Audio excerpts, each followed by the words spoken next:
Namaskar. This is CA Rohit Kaushik.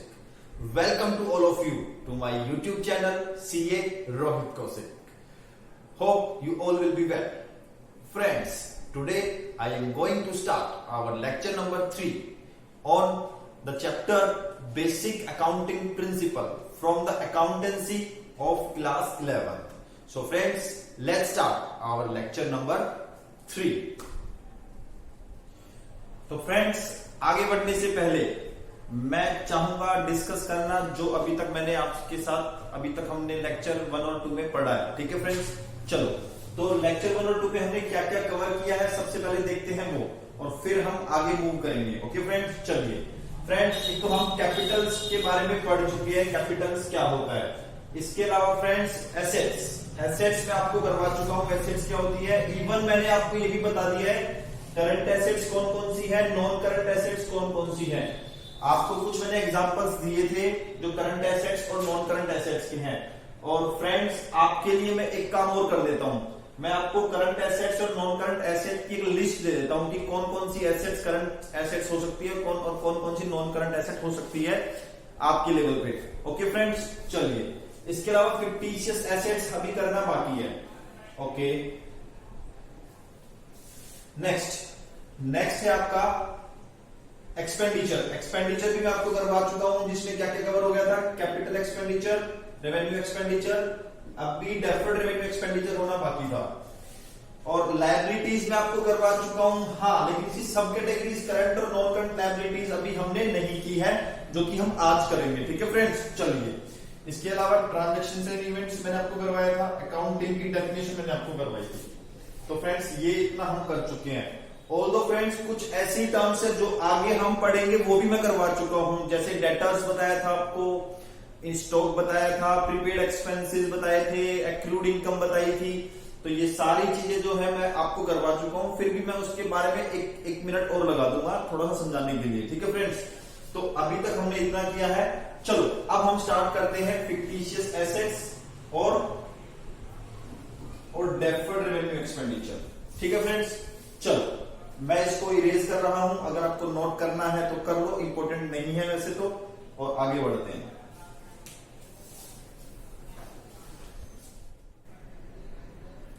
तो friends, start करते हैं आज की पहली accounting term, basic accounting term, जिसका नाम है fictitious assets, deferred revenue expenditure. ये दो नाम है, चाहे आप फिक्टिशियस एसेट्स बोलो या डेफर्ड रेवेन्यू एक्सपेंडिचर बोलो. सर एक बात बताओ, आपने तो दोनों को अलग अलग लिखवाया था, ये तो एक्सपेंडिचर की हेडिंग में था, ये एसेट्स की हेडिंग में था. यस फ्रेंड्स, आपने बिल्कुल सही बोला, ये दोनों टर्म जो है ना अलग अलग हेडिंग में लिखवाई थी, लेकिन आपको सच्ची बताऊं ये दोनों एक ही चीज है. ओके फ्रेंड्स, हाँ, डेफर्ड रेवेन्यू एक्सपेंडिचर हो, फिक्टिशियस एसेट्स हो, दोनों का मतलब अक्सर एक ही होता है. ठीक है ना, अक्सर एक ही होता है. हाँ, यू कैन से कि deferred revenue expenditure fictitious assets का पार्ट है. डन. चलो तो मैं दोनों को एक साथ कवर करवा रहा हूं. देखिए क्या है फिक्टिशियस एसेट्स या डेफर्ड रेवेन्यू एक्सपेंडिचर. भाई हमें ना क्या होता है कि जब हम बिजनेस स्टार्ट करते हैं, तो बिजनेस जब स्टार्ट करते हैं तो बिजनेस स्टार्ट करने से पहले कुछ खर्चे होते हैं. जैसे मान लो कुछ कानूनी खर्चे होते हैं, लीगल एक्सपेंसेस होते हैं, कुछ लाइसेंस लेने के खर्चे होते हैं, कुछ प्रिंटिंग वगैरह, कुछ मतलब हम कुछ भी सेटअप करते हैं उसके खर्चे होते हैं, रेंट वगैरह जाता है. बिजनेस स्टार्ट होने से पहले का रेंट जो जाएगा, तो बड़े खर्चे हो जाते हैं. तो अगर उन खर्चों को हम पहले ही साल में लॉस दिखा दे, एक्सपेंस दिखा दे, तो पहले ही साल में हमारा बिजनेस जो है लॉस में चला जाएगा. कहने का मतलब क्या है, स्टार्टिंग के ईयर में क्या होता है कि ज्यादा बिजनेस तो होता नहीं है, तो ज्यादा प्रॉफिट्स भी नहीं होते, ज्यादा सेल्स भी नहीं होती, लेकिन इनिशियल खर्चे इतने ज्यादा हो जाते हैं कि जिसको अगर पहले साल के ही खर्चे मान लिए जाए ना, तो लॉसेस और एक्सपेंसेस ज्यादा हो जाएंगे और सेल्स या प्रॉफिट कम हो जाएगा. तो नेट अमाउंट अगर निकालेंगे तो लॉस हो जाएगा. तो इस सिचुएशन को अवॉइड करने के लिए हमारे अकाउंटिंग रूल्स जो है उसमें एक नया कॉन्सेप्ट लाया गया, जिसका नाम है फिक्टिशियस एसेट या डेफर्ड रेवेन्यू एक्सपेंडिचर. किया क्या गया कि जो लॉसेस थे, जो ऐसे एक्सपेंसेस थे, उनको अलाउ कर दिया गया कि उसको आप एक्सपेंस एक ईयर में ना मान के मल्टीपल ईयर्स में मानो. एक एग्जांपल छोटा सा मैं ले लेता हूं. मान लो बिजनेस स्टार्ट करने से पहले हमारा खर्चा हो गया 10 लाख रुपए का। कितना हो गया? 10 लाख रुपए का। पूरे साल में हमने सेल की कितनी? 8 लाख रुपए की। कितने की? 8 लाख की। अगर देखा जाए 10 साल के खर्चे तो स्टार्टिंग में ही हो गए हैं। इसके अलावा मान लो 5-6 लाख रुपए जो है ड्यूरिंग द ईयर खर्चे कर दिए, ठीक है, तो 10 और 5 15 लाख रुपए। अब 8 लाख की केवल सेल हुई है, तो 15 लाख के तो खर्चे हो गए, 8 लाख की सेल हुई है, पहले साल में 7 लाख का लॉस हो गया। हुआ या नहीं हुआ? हाँ सर हुआ। तो अब ऐसी सिचुएशन को अवॉइड करने के लिए क्या करेंगे? जो 10 लाख के जो लॉसेस, जो एक्सपेंसेस स्टार्टिंग में किए थे ना, उसको हम क्या करेंगे? 10 ईयर्स में जो है डिवाइड कर देंगे। हम मान लेंगे कि हर साल 1-1 लाख रुपए खर्चा हुआ है। हम इस 10 लाख का जो खर्चा किया है, हम मानेंगे 1 लाख पहले ईयर में किया है, 1 लाख दूसरे ईयर में किया है, 1 लाख तीसरे में, 1 लाख, ऐसे करते करते। अब सिचुएशन को दोबारा देखते हैं। अब पहले साल का खर्चा हुआ 1 लाख रुपए, और मान लीजिए 5 लाख रुपए खर्चे अदर थे, तो 5 और 1 6 लाख, ठीक है। सेल कितने की है? 8 लाख। तो 8 लाख माइनस 6 लाख कितना हुआ? 2 लाख का प्रॉफिट आ गया। आ गई बात समझ में? तो जो हमने जो 10 लाख रुपए को 10 ईयर में डिवाइड किया है, ये क्या है? ये आपके लिए जो है डेफर्ड रेवेन्यू एक्सपेंडिचर है, फिक्टिशियस एसेट्स है।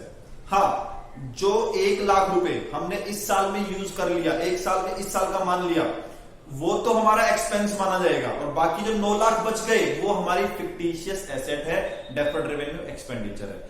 आई थिंक मेरी बात मेरे दोस्तों आपको समझ में आ गई होगी। अगर समझ में ना आई हो तो कमेंट बॉक्स में कमेंट करके बता देना, मैं दोबारा समझा दूंगा अगली क्लास में या फ्यूचर में, ठीक है। चलो फिर भी पढ़ते हैं इसको। तो फिक्टिशियस एसेट्स और deferred revenue expenditure, losses expenses not written off in the year in which they are incurred. 10 lakh रुपए लॉसेस एक्सपेंस थे जो कि written off, loss, written off का मतलब क्या होता है दोस्त? लॉस मानना। रिटर्न ऑफ का मतलब होगा कि उस साल का लॉस मान लेना। तो 10 लाख को नहीं रिटर्न ऑफ किया in the year in which they are incurred. जिस साल में वो खर्चे किए उस साल में उसको लॉस या एक्सपेंस नहीं माना, दैट इज रिटर्न ऑफ। उनको लॉस माना, रिटर्न ऑफ मतलब लॉस माना in more than 1 accounting period. More than 1 accounting period हमारे एग्जाम्पल में क्या है? 10 ईयर्स। तो उसको लॉस 10 ईयर्स में माना। तो ऐसे लॉस एक्सपेंस को हम बोलेंगे क्या? फिक्टिशियस एसेट्स या डेफर्ड रेवेन्यू एक्सपेंडिचर। हाँ, ये खर्चे ना तो टेंजिबल होते हैं ना इंटेंजिबल होते हैं, ना टेंजिबल ना इंटेंजिबल। सर इसके एग्जांपल तो बता दो, एग्जांपल क्या क्या है इसके? एग्जांपल इसके ले लो। लार्ज एडवर्टीजमेंट एक्सपेंडिचर, हम बड़े बड़े एडवर्टीजमेंट पे खर्चे करते हैं, ओके। अब एडवर्टीजमेंट हमने खर्चे इस साल में किए, लेकिन उसका बेनिफिट 2-3 साल तक मिलेगा हमको, ठीक है। तो अब उसको 2-3 साल में ही खर्चा दिखाएंगे, एक साल में नहीं दिखाएंगे, तो that is your deferred revenue expenditure. इसके अलावा हैवी लॉसेस, हैवी लॉसेस का एक एग्जांपल देता हूं। एयर इंडिया, हमारी एक एयर इंडिया करके एयरलाइंस है। 2006 में वो एक कंपनी थी इंडियन एयरलाइंस, उससे मर्ज हुई थी, मर्ज 2 कंपनी एक हुई थी, और उसके बाद उसको बड़े हैवी लॉसेस हुए थे। तो हमारी गवर्नमेंट ने क्या किया? उसको बोला कि जो हैवी लॉसेस है ना, उसको 1 साल का लॉस ना मान के मल्टीपल ईयर में लॉस मान लो। बात समझ में आ रही है? एयर इंडिया और इंडियन एयरलाइंस एक बन गई। उसके बाद क्या हुआ? उनको हैवी लॉस हो गए। उस हैवी लॉस को गवर्नमेंट ने बोला कि 1 साल में लॉस ना मान के मल्टीपल ईयर्स में लॉस मान लो। तो वो भी एक एग्जांपल है आपका डेफर्ड रेवेन्यू एक्सपेंडिचर या फिक्टिशियस एसेट्स का।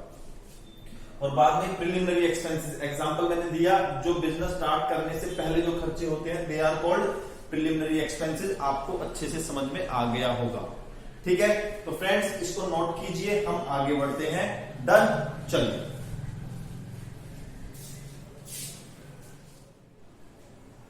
So friends, let's start our new term, जिसका नाम है लायबिलिटीज, ओके। हाँ, yes sir, liabilities. Sir liabilities का मतलब तो हम कर चुके हैं ना, उसकी मीनिंग तो हम कर चुके हैं ना। हाँ फ्रेंड्स, उसकी मीनिंग हम कर चुके हैं बिल्कुल, लेकिन उसकी जो सब कैटेगरी थी अब हम वो करने जा रहे हैं, ठीक है। ओके फ्रेंड्स, चलिए। सर करंट एसेट्स और नॉन करंट एसेट्स हमने पढ़ा था, तो यहाँ पे करंट लायबिलिटीज और नॉन करंट लायबिलिटीज लिखा है, क्या दोनों एक जैसे ही है? फ्रेंड्स आप बिल्कुल सही कह रहे हैं, ये कुछ हद तक एक जैसे हैं। चलिए देखते हैं क्या है ये। चलो एक काम करते हैं, एक टाइमलाइन बनाते हैं। क्या बनाते हैं? टाइमलाइन। ये हमारा है करंट ईयर। क्या है फ्रेंड्स? Current year. 1/4/19 को ये स्टार्ट हुआ, या 1/4/20 को ये स्टार्ट हुआ, 31/3/21 को ये खत्म हो जाएगा। फिर ये अगला, ये अगले 12 मंथ्स हैं, और ये आगे की टाइम है, ठीक है ना। 31/3/22 आ गया। चलो फ्रेंड्स लायबिलिटीज का मतलब मैंने आपको बताया था।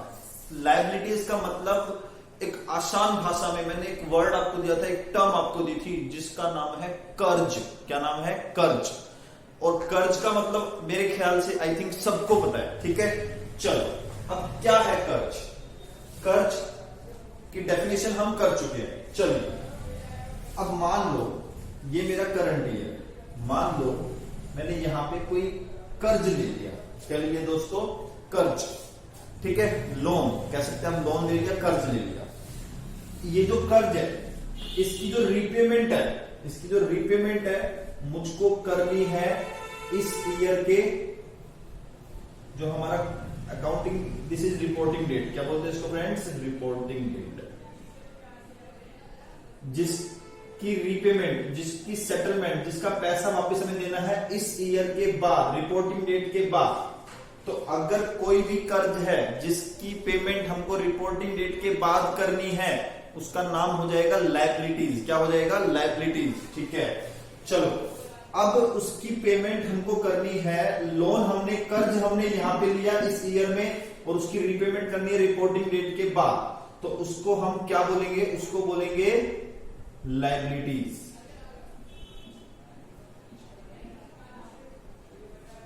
सर इसकी डेफिनेशन क्या बताई थी, पर रिवाइज करवा दोगे? बिल्कुल फ्रेंड्स, इसकी लायबिलिटीज की डेफिनेशन क्या थी? Present obligations to be settled in future by outflow of resources.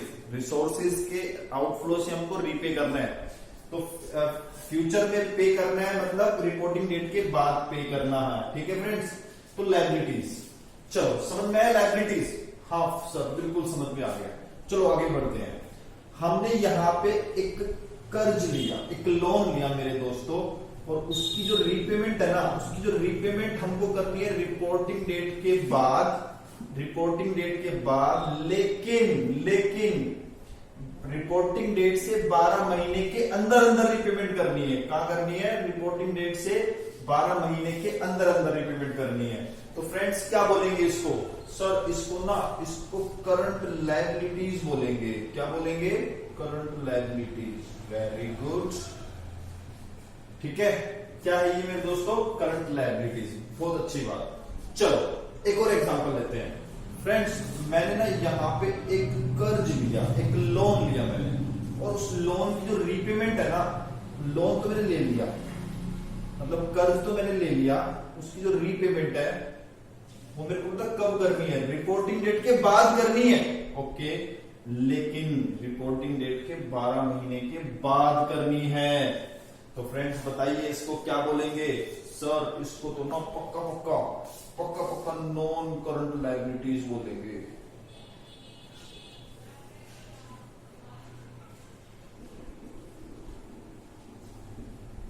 ठीक है, क्या बोलेंगे?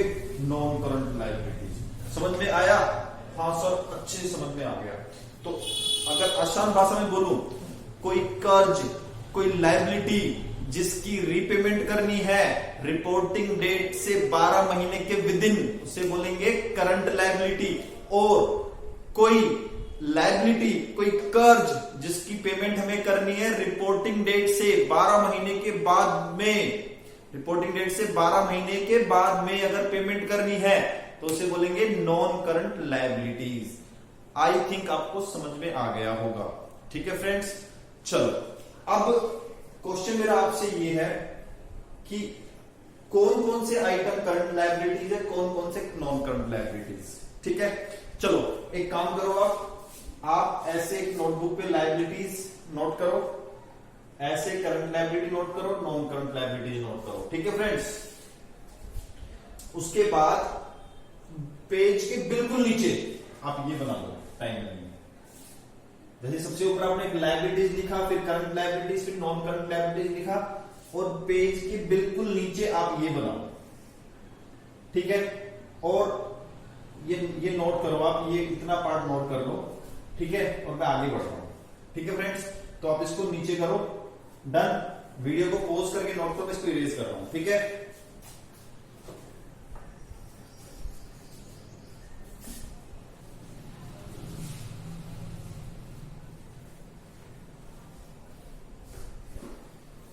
और फ्रेंड्स एक बात और आपसे करनी है, एक सेकंड।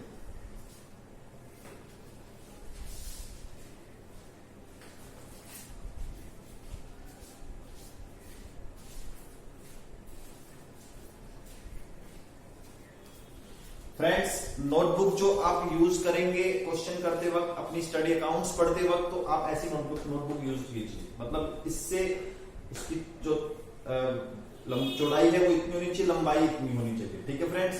प्लीज छोटी नोटबुक आती है वो मतलब वो परचेज ना करें, ठीक है। बड़ी नोटबुक परचेज करें, ठीक है फ्रेंड्स। बड़े रजिस्टर ले मतलब, ओके। चलो तो अब मैं आपको ना कुछ आइटम्स के नाम बोलूंगा, ओके। और वो नाम जो है वो करंट लायबिलिटीज होंगे या नॉन करंट लायबिलिटीज होंगे।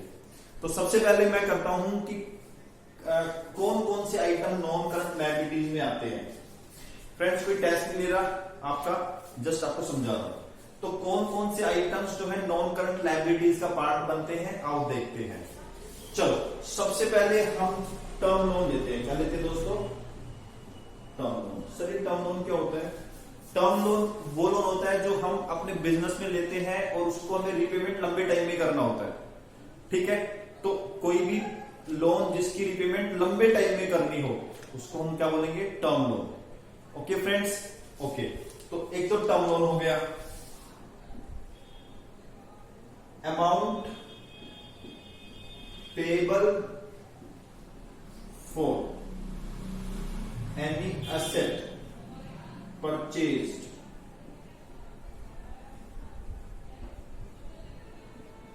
to be repaid in long time.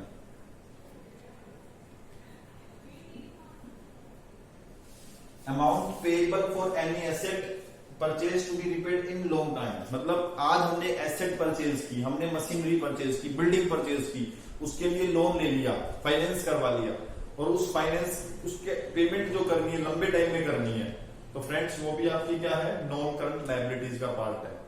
समझ में आ गई बात? चलो मेन तो 2-3 एग्जांपल ही आपके हैं, ठीक है। और सिंपल सी बात है, जो लोन या आपने कुछ भी सामान उधार में खरीदा जिसकी रिपेमेंट लंबे टाइम में करनी है, फ्रेंड्स उसे क्या बोलेंगे?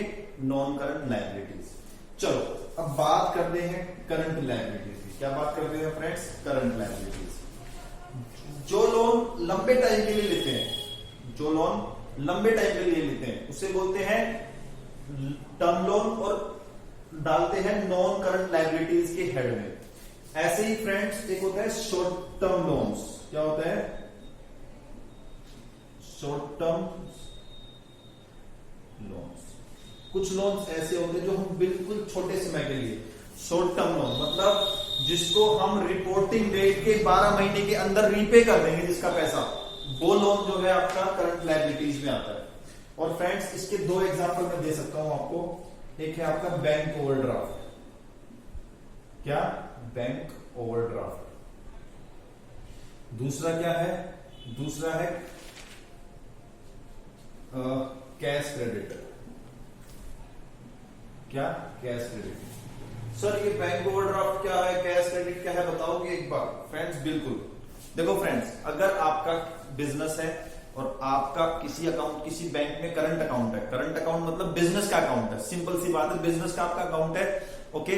और अगर आपकी बिजनेस के साथ जो प्रैक्टिस, बैंक के साथ जो प्रैक्टिस है वो अच्छी है, मतलब बैंक के साथ जो आप डीलिंग करते हैं वो बिल्कुल फेयर है, आप कोई भी किस्त जो है पे करते हैं, टाइम पे करते हैं, मतलब आपका जो सिविल स्कोर है, क्रेडिट रेटिंग है आपकी, वो अच्छी है, ठीक है फ्रेंड्स। तो बैंक आपको एक फैसिलिटी प्रोवाइड करता है। बैंक बोलता है कि आप अपने ही बैंक अकाउंट में जितना पैसा है उससे भी ज्यादा पैसा निकाल सकते हैं। मान लो आपके अकाउंट में 1 लाख रुपए, तो बैंक आपको बोलेगा आप 2 लाख रुपए निकाल सकते हो, 3 लाख रुपए निकाल सकते हो। तो बैंक क्या करेगा, जितना पैसा है आपके पास उससे जितना ज्यादा आपको एक्स्ट्रा दे रहा है, मान लो बैंक अकाउंट में 1 लाख रुपए है और आपको 3 लाख रुपए की बैंक कह रहा है कि आप ले सकते हो टोटल, तो इसका मतलब बैंक आपको 2 लाख रुपए एक्स्ट्रा दे रहा है। तो 2 लाख जो एक्स्ट्रा दे रहा है वो है बैंक ओवरड्राफ्ट। क्या है फ्रेंड्स, बैंक ओवरड्राफ्ट। और बैंक उसके लिए आपसे कुछ, आपके मान लीजिए कुछ गिरवी रखवाता है, जैसे प्रॉपर्टी के पेपर रखवाता है, आपने कुछ मान लीजिए कोई इंश्योरेंस करवा रखा है तो इंश्योरेंस के पेपर रखवा लेता है, ठीक है। एफडी है आपकी बैंक में तो एफडी फिक्स डिपॉजिट के पेपर रखवा लेता है उसके लिए, गिरवी रखने के लिए, ठीक है फ्रेंड्स। तो इसका मतलब बैंक ओवरड्राफ्ट क्या है, बैंक अकाउंट में नेगेटिव बैलेंस जो आपको मिलता है यूज करने के लिए, that is your bank overdraft. Okay friends, चलो इसके बाद cash credit. Friends cash credit और बैंक ओवरड्राफ्ट दोनों एक जैसे हैं, दोनों में कोई ज्यादा फर्क नहीं है, दोनों में एक ही चीज है, बस इसमें जो है आपको गिरवी रखना पड़ता है स्टॉक के पेपर। मान लो आपका पेन का बिजनेस है तो पेन की जो स्टॉक है, अनसोल्ड स्टॉक है, उसके पेपर आपको बैंक के सामने गिरवी रखने पड़ते हैं, उसके बेस पे आपको पैसा मिलता है, ठीक है। और ये वाला जो लोन है ये आपको प्रॉपर्टी के पेपर, एफडी के पेपर, इंश्योरेंस के पेपर, उनके बिहाफ पे आपको ये लोन मिलता है, ठीक है फ्रेंड्स। चलो इसे बोलते हैं शॉर्ट टर्म लोन्स, इसको हम working capital short term loans इसको बोलते हैं। इसके अलावा एक टर्म इसके अंदर आती है क्रेडिटर्स। क्या फ्रेंड्स, क्रेडिटर्स। फ्रेंड्स आपने डेटर टर्म पढ़ी थी ना, डेटर्स, हाँ सर डेटर आपने बताया तो था, डेटर्स मतलब उधार वाले कस्टमर्स। डेटर का मतलब क्या बताया था दोस्तों मैंने, उधार वाले कस्टमर्स जिनसे हमें पैसा लेना बाकी है। मान लो मेरा बिजनेस है, मेरे पास एक दुकान पे एक बंदा आया और बोलता है 20,000 रुपए का माल दे दो, 20,000 के पेन दे दो मेरे को, और मैंने उसको ना 20,000 के पेन दे दिए, ठीक है फ्रेंड्स। तो 20,000 के जो पेन उसको दिए हैं, ठीक है, उसने पैसे अगर नहीं दिए मुझको तो वो मेरा डेटर बन जाएगा। क्या बन जाएगा फ्रेंड्स, डेटर। और दूसरी तरफ अगर मान लो मैं किसी से उधार में माल खरीद के लाता हूं, याद करते हैं हमारी पहले दिन की स्टोरी, चोमू भैया को सदर बाजार में कौन मिला था याद है, हाँ सर, वहां पे ना उसको वहां पे ना कंचा भैया मिले थे, कंचा भैया, और कंचा भैया ने उसको कितने का माल दिया था सर, उसको ना कंचा भैया ने 10 लाख का माल दिया था, 10 लाख की प्लास्टिक दी थी, याद आ गया। तो 10 लाख की जो प्लास्टिक दी थी तो क्या उसने पैसे लिए थे, हाँ सर पैसे तो नहीं लिए उसने। तो इसका मतलब वो उसके ऊपर, चोमू के ऊपर वो कर्ज था या नहीं था, हाँ सर कर्ज था, क्योंकि फ्यूचर में पैसा देना पड़ेगा उसको। तो फ्रेंड्स कंचा भैया जो है चोमू भैया के लिए पता है क्या कहलाएंगे, क्रेडिटर्स। क्या कहलाएंगे, क्रेडिटर्स। अच्छा सर आप ये बोलना चाहते हैं कि जिससे हम उधार में माल खरीद के लाएंगे वो क्रेडिटर्स होते हैं। मेरे दोस्त तूने बिल्कुल सही पकड़ा है मेरी बात को, तू चैंपियन बच्चा है, वेरी गुड। कौन होते हैं क्रेडिटर्स, जिनसे हम उधार में माल खरीदते हैं।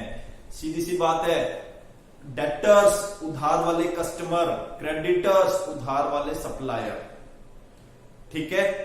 उधार वाले सप्लायर जो उधार में सप्लाई देंगे हमको, उधार में सप्लाई देंगे क्रेडिटर्स। उधार में हम किसी को माल बेचेंगे, उधार में जिसको माल बेचा डेटर्स। बात समझ में आ गई, ओके। उधार वाले सप्लायर क्रेडिटर, उधार वाले कस्टमर डेटर, उनसे हमें फ्यूचर में उनको पैसा देना है, कर्ज है तो वो हमारे लिए लायबिलिटीज है, लेकिन इनसे हमें पैसा लेना है ना फ्रेंड्स। फ्यूचर में फायदा होने वाला है, इकोनॉमिक बेनिफिट होने वाले हैं, तो ये हमारे लिए एसेट्स हैं। बात समझ में आ गई। तो क्रेडिटर्स उधार वाले कस्टमर, उधार वाले सप्लायर, उधार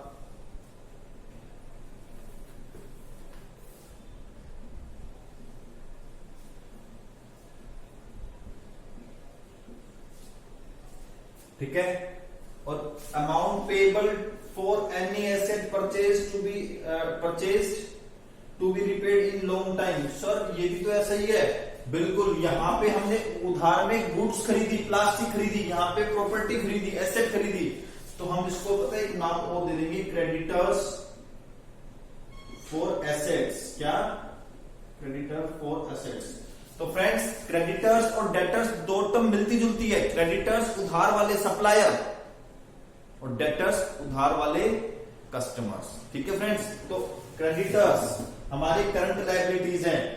तो करंट लायबिलिटीज क्यों बोला, इसका कारण क्या है करंट लायबिलिटीज बोलने का? फ्रेंड्स एक बात मुझे बताइए, आप किसी से उधार में माल खरीद के लाओगे, गुड्स उधार में लाओगे, पेन का बिजनेस है, प्लास्टिक उधार में लेके आओगे, तो आपको कितने टर्म का वो क्रेडिट पीरियड दे देगा? कितने टर्म तक उधार, टाइम तक उधार दे देगा आपको?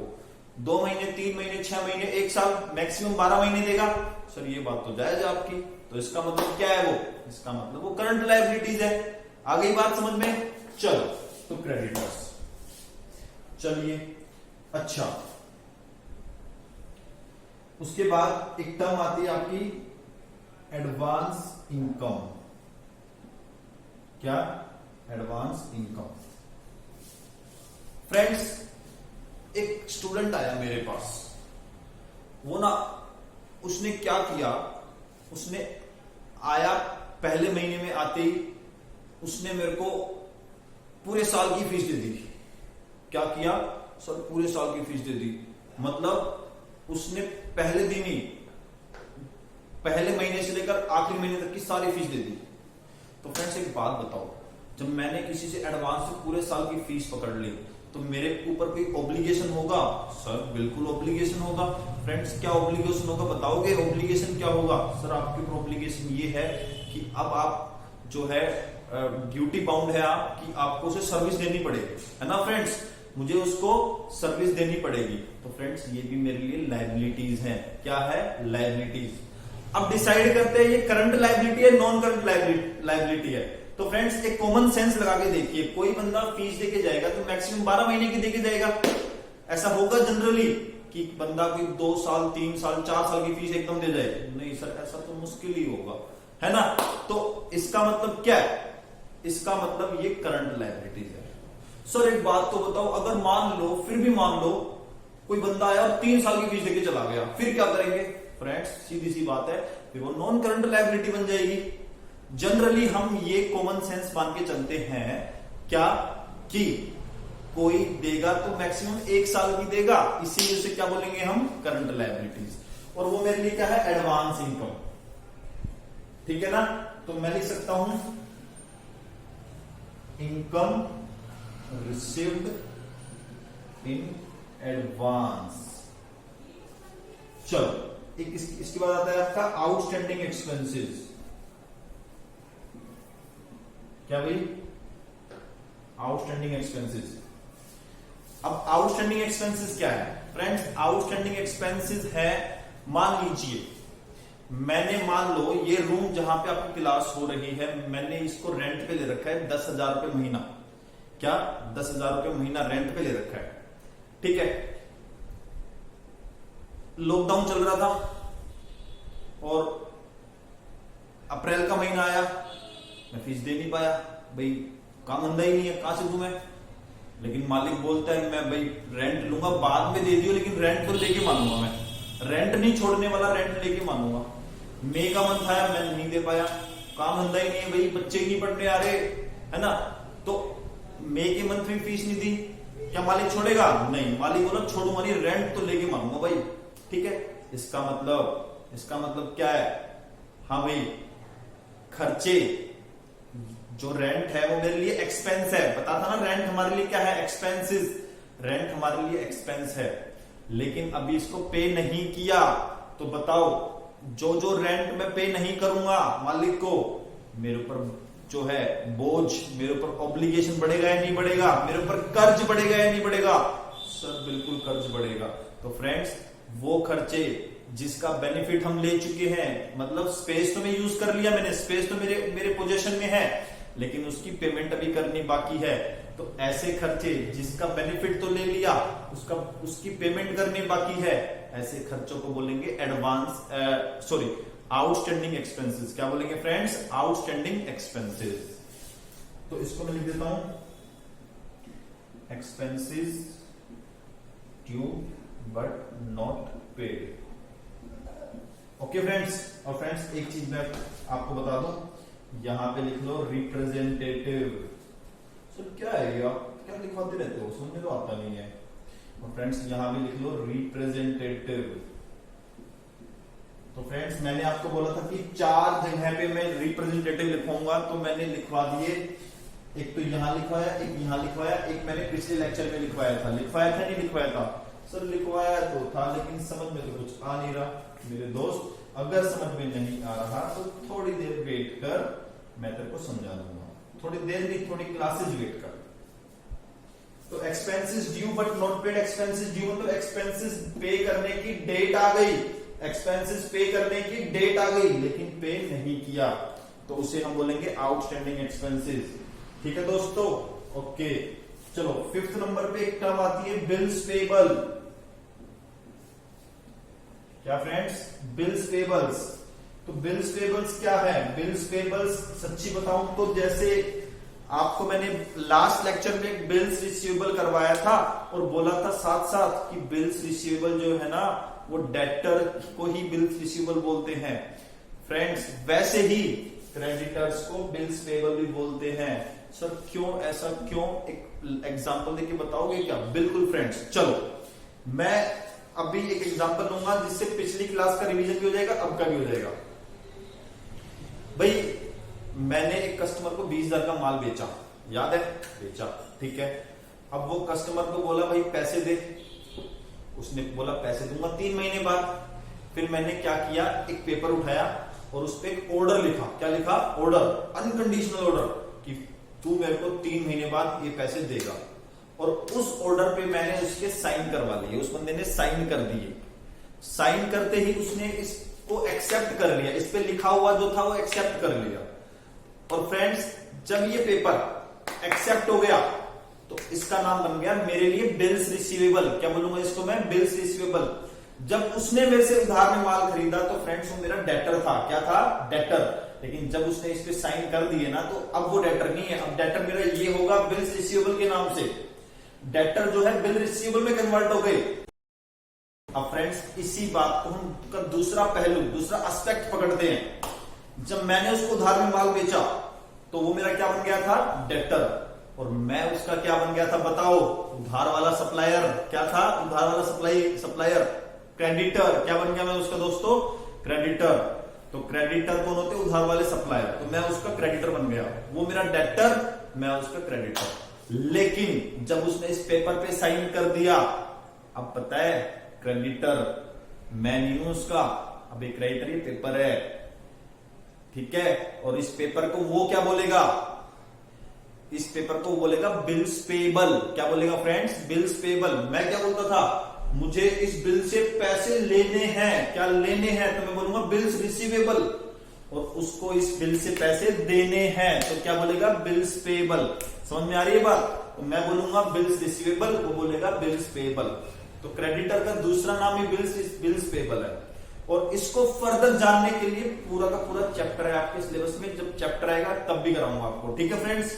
और बहुत अच्छे से करेंगे, वहां पे बिल्कुल लीगल डेफिनेशन जो हमारे कानून में लिखी हुई है सब कुछ पढ़ेंगे, ठीक है ना। चलो, तो बिल्स पेबल आपको आई होप समझ में आ गया होगा। इसके अलावा कुछ और करंट लायबिलिटीज हो सकती हैं जिसकी मैं लिस्ट आपको दे दूंगा प्रॉपर। ओके फ्रेंड्स, तो अभी के लिए इसको नोट करें। और इसके भी एग्जाम्पल और होंगे, मैं आपको नोट करके दे दूंगा। एग्जाम्पल तो बहुत सारे लेकिन आपको समझ में नहीं आएंगे अभी। डिवेंचर्स हैं, ठीक है, और भी काफी चीजें आती है इसके अंदर, ठीक है ना। तो फ्रेंड्स अभी करवाऊंगा, समझ में नहीं आएगा, अभी तुम समझो बस 2 चीजें, इसके बाद कुछ आएगा मैं आपको बता दूंगा, ठीक है friends. Please note it down, फिर मैं आगे बढ़ रहा हूं। डन। तो फ्रेंड्स अभी हमने क्या पढ़ा? Current liabilities, non current liabilities. Current liabilities, liabilities to be settled within 12 months from reporting date, पता है। और liabilities to be settled after 12 months from reporting date. आपके एग्जाम में आ जाए पूछे तो ये लिख के आना, एग्जांपल लिख देना जो मैंने आपको पॉइंट लिख पाए हैं, ऐसे ही यहाँ पे, ठीक है। नोट करें, फिर आगे बढ़ रहे हैं।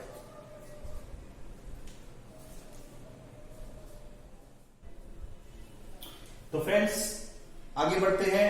एक्सपेंसेस। सर एक्सपेंसेस तो कर चुके हैं।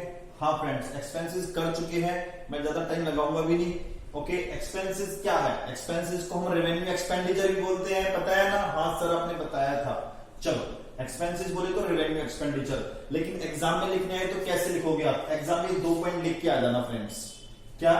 मॉनिटरी मेजर ऑफ इनपुट और रिसोर्सेज कंज्यूम्ड, मतलब जो रिसोर्सेज आपके पास हैं, जितनी एसेट्स आपके पास है, जितनी आपने इस साल में कंज्यूम की है, वो आपके क्या है? एक्सपेंस है।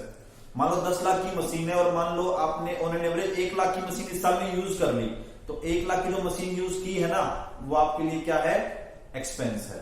ठीक है, और जितना आपने इनपुट बोले तो मटेरियल यूज किया है, वो भी क्या है? आपका एक्सपेंसेस। और इसके अलावा जो भी खर्चे, रेंट, सैलरी, एडवर्टीजमेंट वगैरह वगैरह सब जो सब कुछ है, वो क्या है आपके? सॉरी, वो क्या है आपके? भाई एक्सपेंसेस है। एक लाइन और लिखना, it is a value which has expired during the year, मतलब वही इस अकाउंटिंग पीरियड में, मतलब रिपोर्टिंग डेट से पहले जिसका बेनिफिट मिल गया, खत्म। खर्चे के एक्सपेंसेस को बोलते हैं जिसका बेनिफिट हमें अकाउंटिंग पीरियड से पहले ही मिल जाएगा, मतलब अकाउंटिंग पीरियड आते आते एक्सपायर हो जाएंगे खर्चे। ये समझ में आ गई बात? तो ये है आपके एक्सपेंसेस। और एक्सपेंसेस 2 तरीके के होते हैं, प्रीपेड एक्सपेंसेस कर चुके हैं, आउटस्टैंडिंग एक्सपेंसेस कर चुके हैं। समझ में आ गई बात? चलो, तो outstanding prepaid expenses current assets है, ये भी कर चुके हैं। आउटस्टैंडिंग एक्सपेंसेस करंट लायबिलिटीज है, ये भी कर चुके हैं। ओके, चलिए नोट कीजिए, तो आगे बढ़ रहा हूं मैं।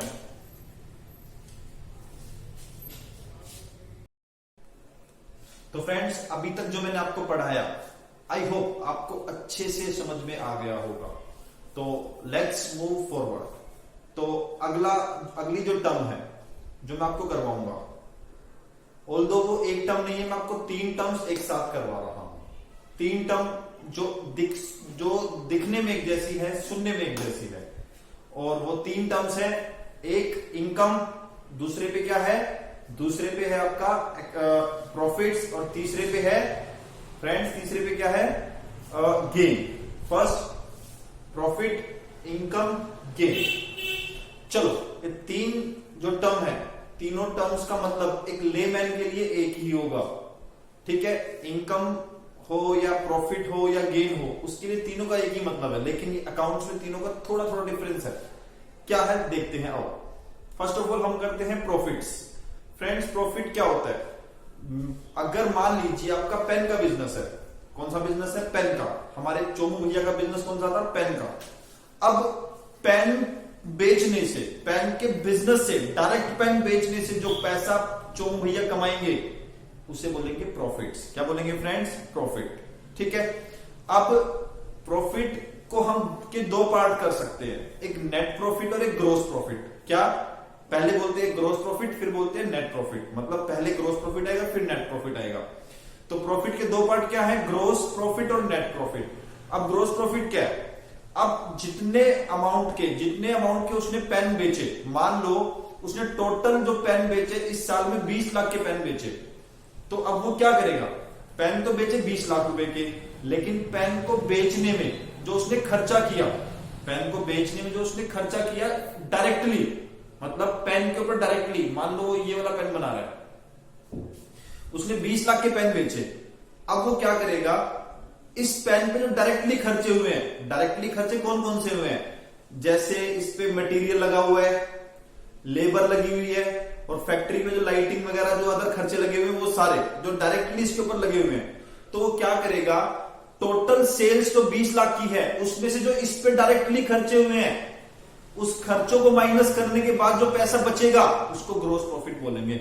एग्जांपल के तौर पे मान लो 20 लाख के पेन जो बेचे हैं, उनको बनाने में जो खर्चा फैक्ट्री में आया है, डायरेक्टली आया है, वो 8 लाख रुपए आया है। कितना आया है? 8 लाख रुपए। तो 20 लाख माइनस 8 लाख क्या है फ्रेंड्स? Gross profit. क्या है मेरे दोस्तों? Gross profit.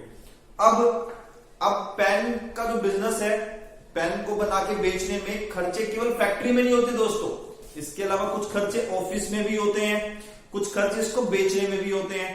तो मान लो 8 लाख रुपए खर्चे एक्स्ट्रा हो गए जो ऑफिस के भी हैं और इसको बेचने में लगे हैं, सेलिंग एक्सपेंसेस। तो अब जो उसके पास ग्रोस प्रॉफिट बचा कितना दोस्तों? 12 लाख रुपए। उसमें से 8 लाख और माइनस कर दो, तो बाहर के जो खर्चे हैं उसके, ऑफिस के और सेलिंग के, तो टोटल कितने पैसे बचे उसके पास? सर उसके पास ना 4 लाख रुपए बचे। तो फ्रेंड्स ये 4 लाख जो बचे है ना उसको बोलेंगे नेट प्रॉफिट्स। चलो फास्टली एक बार मैं आपको दोबारा रिवाइज कराता हूं। प्रॉफिट क्या है? मेन बिजनेस से जो पैसा कमाया उसे क्या बोलेंगे? प्रॉफिट। ओके, प्रॉफिट होता है ग्रोस प्रॉफिट और नेट प्रॉफिट। ग्रोस प्रॉफिट क्या है? टोटल में जितने में पेन बेचे, 20 लाख के पेन बेचे, उसमें से फैक्ट्री के खर्चे, डायरेक्ट खर्चे माइनस कर दिए, मान लो 8 लाख रुपए, तो 20 माइनस 8 12 लाख रुपए आपका आ गया ग्रोस प्रॉफिट।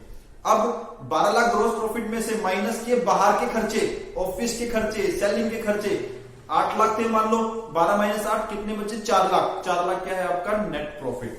तो फ्रेंड्स ये सब कुछ मैंने यहाँ पे लिखवा रखा है। Earning from operating activities, main activities, gross profit, net profit. Revenue from sales 20 lakh रुपए माइनस डायरेक्ट कॉस्ट 8 लाख रुपए, 20 लाख रुपए माइनस कर दो यहां से 8 लाख रुपए,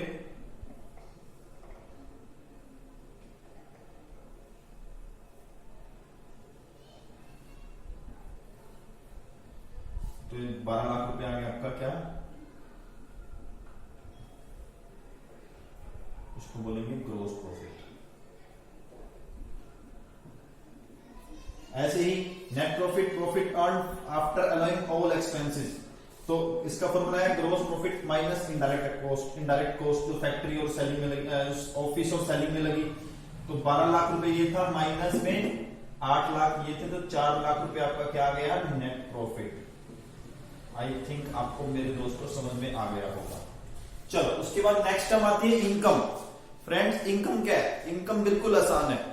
देखो प्रॉफिट था मेन बिजनेस से जो पैसा कमाया, मेन बिजनेस से जो पैसा कमाया वो प्रॉफिट है, लेकिन जितना भी पैसा कमाया वो इनकम है। मतलब जो पैसा मेन बिजनेस से कमाया वो तो इनकम है ही है, इसके अलावा जो मेन बिजनेस के अलावा जो पैसा कमाया, सर मेन बिजनेस के अलावा कैसा पैसा? मान लो रेंट पे कुछ, रेंट किराए पे हमने स्पेस दे रखा था, रेंट आया, बैंक से इंटरेस्ट आया, न्यूज़पेपर रद्दी पड़ी थी बेच दी, उससे फायदा हुआ, ओके, डिस्काउंट रिसीव हो गया। तो ये सारे मेरे दोस्तों क्या है? ये सारे अदर एक्टिविटी से जो पैसा आया है, फायदा हमने कमाया है, ये वो पैसा है। तो फ्रेंड्स इनकम में क्या आएगा? पेन बेच के जो पैसा आया प्लस अदर एक्टिविटी से जो पैसा आया, दोनों को जोड़ के जो बनेगा उसको बोलेंगे मेरे दोस्तों इनकम्स। ठीक है भाइयों, चलो इनकम मैंने करवा दिया। Earning from main activity, earning from other activities, ये ऑपरेटिंग और ये नॉन ऑपरेटिंग। इसका एक फॉर्मूला भी है, revenue minus expenses equal to income. Revenue आपका सेल्स को बोलते हैं और एक्सपेंसेस मतलब एक्सपेंसेस आपको बताइए। ठीक है फ्रेंड्स, चलो next is the gain. Gain क्या है? गेन देखो, गेन वो प्रॉफिट है, वो फायदा है जो आमतौर पे हमें नहीं होता है, जो इरेगुलर एक्टिविटी से होता है। इरेगुलर एक्टिविटी, मान लो आपने ना एक मशीनरी खरीदी, आपने एक मशीनरी खरीदी और वो मशीनरी जो थी ना वो बिल्कुल एडवांस टेक्नोलॉजी की मशीनरी थी। ठीक है फ्रेंड्स, और सच्ची बताऊं तो इंडिया में वो मशीन मान लीजिए सबसे पहले आपके पास आई है। किसके पास आई है? आपके पास। और वो मशीन आपको पड़ी मेरे दोस्त 50 लाख रुपए की, 50 लाख की मशीन आपको पड़ी और आपके पास आई है। एक दिन आपका एक दोस्त आया जयपुर से, और आपको वो दोस्त जयपुर से आया और उसने देखा और उस मशीन को देखा और मशीन को देख के ललचा गया। ठीक है, और मशीन को देख के पागल हो गया वो, भाई ये कैसी मशीन है यार, ऐसी मशीन कहां से लाया भाई, बड़ी मस्त मशीन है, मेरे को भी दे दे भाई, मेरे को बिजनेस में यूज करनी है। तो उसने बताया भाई मशीन तो मेरे पास ही है और ये मशीन तो कोई है ही नहीं। बोला ये मशीन तू दे दे मेरे को, मैं तेरे को जो कहेगा वो दे दूंगा। बोला ठीक है तू ले जा, 1 करोड़ रुपए दे दियो। और उसने क्या किया, 50 लाख वाली मशीन अपने दोस्त को चिपका दी, कितने में? 1 करोड़ रुपए में। तो दोस्तों कितना कमाया उसने? सर उसने ना 50 लाख रुपए कमाए, 1 करोड़ माइनस 50 लाख, तो 50 लाख जो उसने कमाए हैं, क्या वो इस तरह से पैसा कमाने के लिए बैठा था या पेन बेच के पैसा कमाने के लिए बैठा था? सर पेन बेच के। तो जो उसने पैसा कमाया क्या वो बार बार कमाएगा, कभी कभार कमाएगा? सर कभी कभार कमाएगा। तो ऐसा प्रॉफिट होगा गेन। क्या बोलेंगे दोस्तों इसको? गेन। ठीक है फ्रेंड्स, तो गेन क्या है? जो कभी कभार फायदा होता है उसे गेन बोलते हैं। चलो, profit of irregular oblique non recurrent nature. मतलब प्रॉफिट जो नॉन रिकरेंट नेचर का है, जो कभी कभार होने वाला प्रॉफिट है, इसका मतलब ये है दोस्तों, ठीक है। उसके बाद profits earn from activities incidental to the main activities. अब मेन देखो, मशीनरी जो है, मशीन का खरीदना, मशीन का जो खरीदना है बेचना है, वो मेन एक्टिविटी में हेल्प करता है, पेन को बनाने में हेल्प करता है। अब मेन एक्टिविटी से जो कमाया वो तो प्रॉफिट है। अब मेन एक्टिविटी में हेल्प करने वाली एक्टिविटी क्या है, मशीन वाली, और वहां से कमाया तो वो गेन है। आ गई बात समझ में दोस्तों? That's it. एग्जांपल क्या है, gain on sale of fixed asset, gain on sale of fixed asset. Sir ये फिक्स्ड एसेट क्या होती है, आपने तो करवाया नहीं कुछ ऐसा। भाई फिक्स्ड एसेट ना नॉन करंट एसेट का पार्ट है। फिक्स्ड एसेट जो है वो नॉन करंट एसेट ही है अभी के लिए। इसको मैं आगे थोड़ा सा एक्सप्लेन करूंगा। अभी के लिए नॉन करंट एसेट को तो फिक्स्ड एसेट मान ले, अभी के लिए मान लियो, हमेशा के लिए मत मानियो मेरे भाई, ठीक है दोस्तों। तो ये आपकी 3 डेफिनेशन मैंने आपको करवा दी, 3 टर्म मैंने आपको करवा दी। आगे बढ़ेंगे, note it down.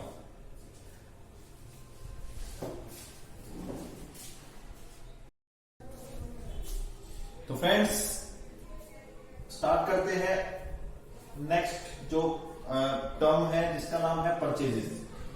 Okay friends, purchases क्या है? परचेज कुछ खरीदना होता है, जो कुछ खरीदते हैं उसको क्या बोलते हैं? परचेज। अब क्या क्या खरीदते हैं अक्सर बिजनेस में? बिजनेस में खरीदते हैं रॉ मटेरियल। अगर पेन का बिजनेस है तो रॉ मटेरियल खरीदेंगे। ओके फ्रेंड्स, अच्छा अगर हमारा ट्रेडिंग का बिजनेस है, हम मैन्युफैक्चरिंग नहीं करते, हम गुड्स खरीद के बेचते हैं, तो गुड्स करेंगे purchase of goods for resale purpose के लिए हम गुड्स को जो है परचेज करेंगे। और हम परचेज करेंगे एसेट्स को। क्या? एसेट्स को। तो 3 परचेज क्या क्या है? रॉ मटेरियल, और अगर हमारा ट्रेडिंग का बिजनेस है तो गुड्स फॉर रीसेल, और third is the asset. Okay friends, तो ये 3 तरह की परचेज है। लेकिन फ्रेंड्स परचेज किसको बोला गया है? परचेज बोला गया है केवल 2 परचेजेस को। कौन सा? एक है परचेज ऑफ रॉ मटेरियल, दूसरा है purchase of goods for resale. Okay friends, मतलब गुड्स पर ही परचेज करेंगे। गुड्स परचेज करेंगे तो परचेजेस वर्ड बोलेंगे, परचेजेस अकाउंट खोलेंगे। आगे बात समझ में? लेकिन अगर एसेट बेची है तो परचेजेस नहीं होती। सर आपने लिखवाया है तो मैं काट भी देता हूं मेरे दोस्तों, आप भी लिख के काटना। आप ऐसा नहीं कि लिखना ही मत, लिख के फिर काट देना। ओके, और कोशिश करके अदर पेन से काटना, रेड पेन से, किसी रेड पेन से काटना, ठीक है।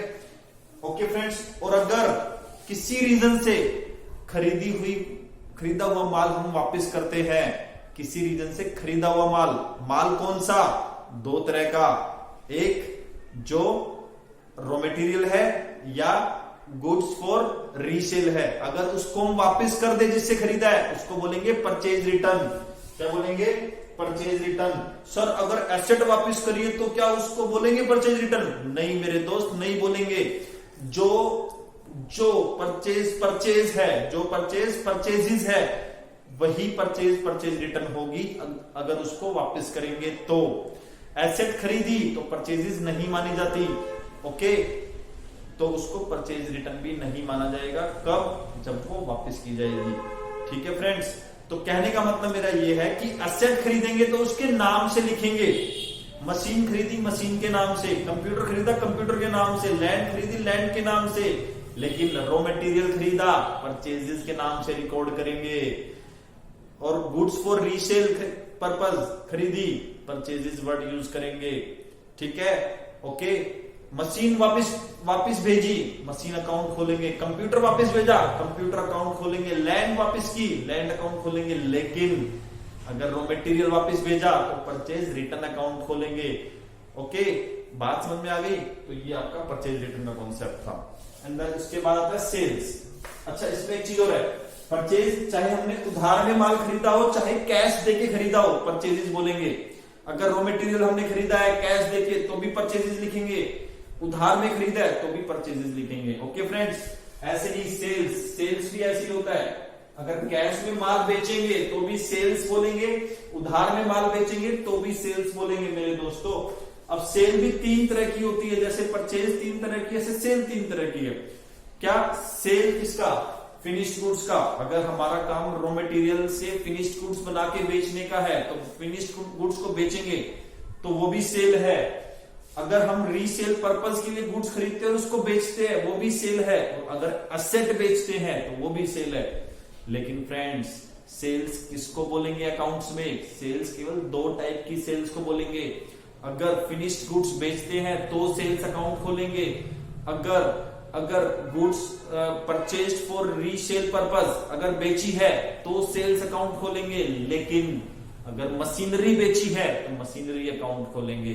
कंप्यूटर बेचा है, कंप्यूटर अकाउंट खोलेंगे। लैंड बेची है तो लैंड अकाउंट खोलेंगे। तो फ्रेंड्स, आई होप आपको समझ में आ गया होगा। तो सेल ऑफ एसेट को सेल नहीं बोलेंगे, आप इसको लिख के काटना। और हाँ, अगर यही सेल, ये दो सेल्स अगर किसी भी रीजन से वापस आ जाए, माल वापस आ जाए, तो उसको बोलेंगे सेल्स रिटर्न। इसका एक और नाम है रिटर्न इनवर्ड।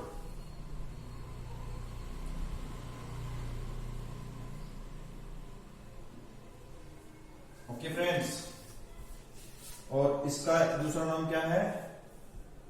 Return outward. तो फ्रेंड्स, आई थिंक आपको अच्छे से समझ में आ गया होगा। आप इसको नोट कर लीजिए वीडियो को पॉज करके।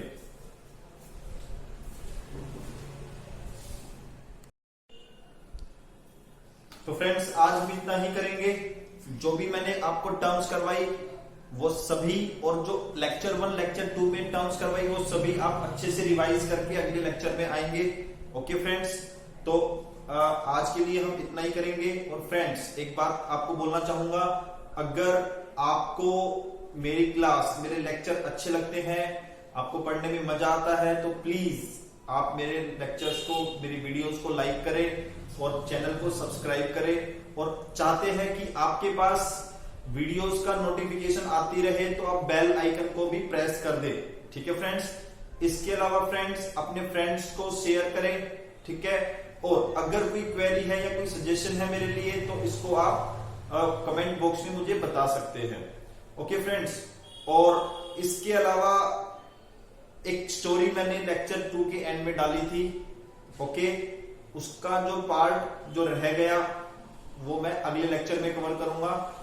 आज क्योंकि मदर्स डे है, तो मदर्स डे के ऊपर मैंने कुछ कंटेंट जो है वीडियो में डाला है, तो आप प्लीज उसको देखिए। और ओके, आज के लिए बाय, और never give up on your dreams.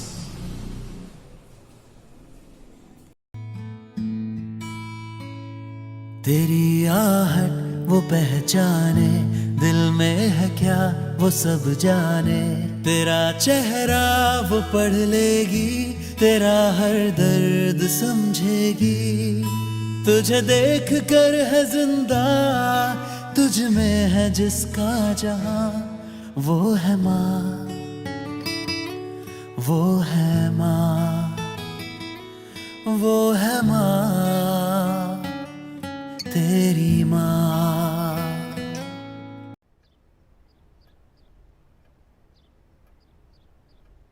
अब हमारे यहाँ इनका ख्याल रखने के लिए तो कोई है नहीं। मैं और मेरी मिसेस दोनों ही काम पे निकल जाते हैं सुबह ही। क्या करें? आप ख्याल रखिएगा इनका, हम आते रहेंगे मिलने।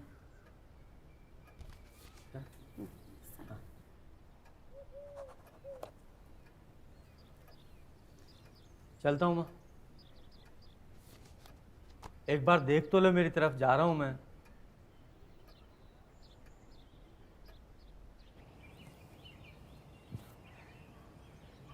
ध्यान रखियो अपना। ये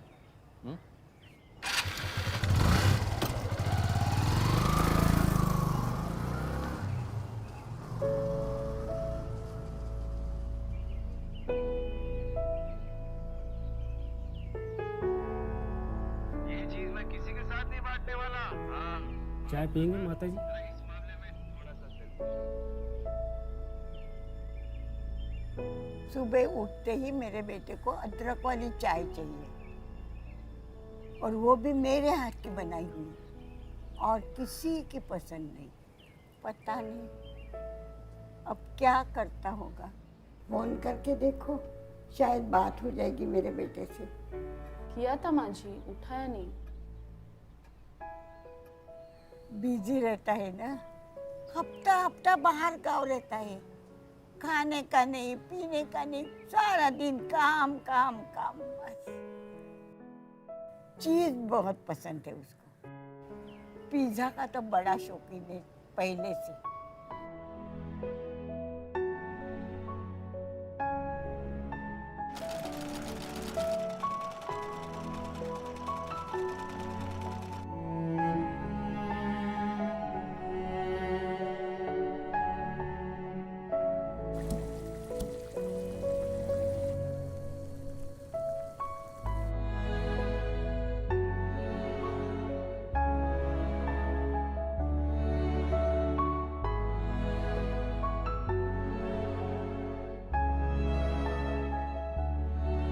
बेटे का फोन आया? नहीं माँ जी।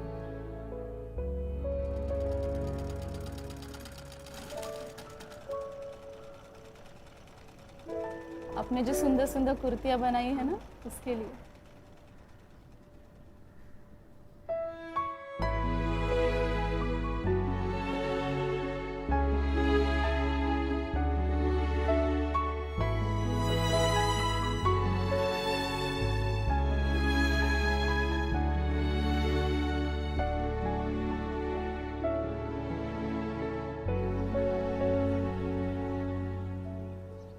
माँ,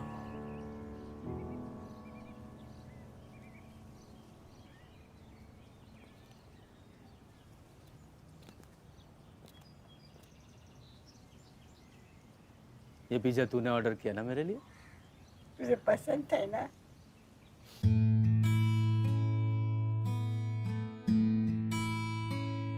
तेरी आहट वो पहचाने, दिल में है क्या वो सब जाने। तेरा चेहरा वो पढ़ लेगी, तेरा हर दर्द समझेगी। तुझे देख कर है जिंदा, तुझ में है जिसका जहां, वो है माँ, वो है माँ, वो है माँ, तेरी माँ।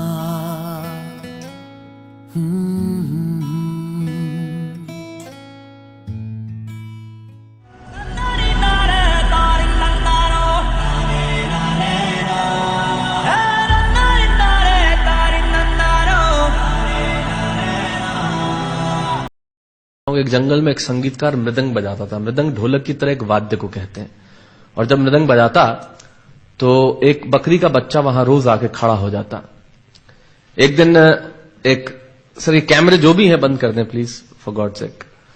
बकरी का बच्चा वहां खड़ा हो जाता आके, तो मृदंग जो बजाता था संगीतकार, उसने उस मेमने से एक दिन पूछ लिया कि यार तुझे क्या मेरा सुर, मेरी ताल, मेरी लय बहुत अच्छी लगती है जो तू रोज यहां चला आता है। वो बोला मैं नहीं जानता कि आप क्या बजाते हैं, न मुझे सुर की समझ, न ताल की समझ, न लय की समझ। मैं तो बस इतना जानता हूं कि इस ढोलक पे, इस मृदंग पे जो चमड़ा मढ़ा है वो मेरे मां के बदन से आया है। क्या बात है, बहुत अच्छे, वाह। जब उस पे थाप पड़ती है मैं आके खड़ा हो जाता हूं।